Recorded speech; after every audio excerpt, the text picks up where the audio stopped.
Isang madilim na gabi, habang natutulog si Unggoy sa taas ng kanyang puno ay biglang bumuhos ang malakas na ulan. Hindi na lamang niya ito pinansin at sinubukan muling matulog.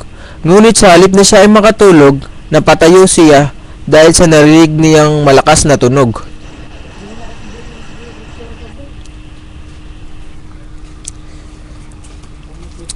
Nagsimulang manginig ang kanyang puno at muntik na siyang mahulog.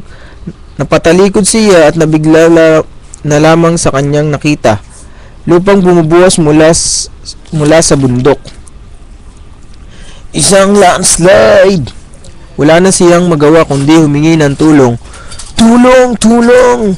Tulungan niyo ko! Sigaw niya. Tumumba ang kanyang puno at nahimatay si Unggoy.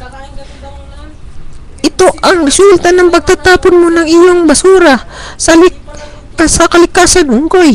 Ito ang tragedya na sinasadya. Sinasadya naman na kasi yun.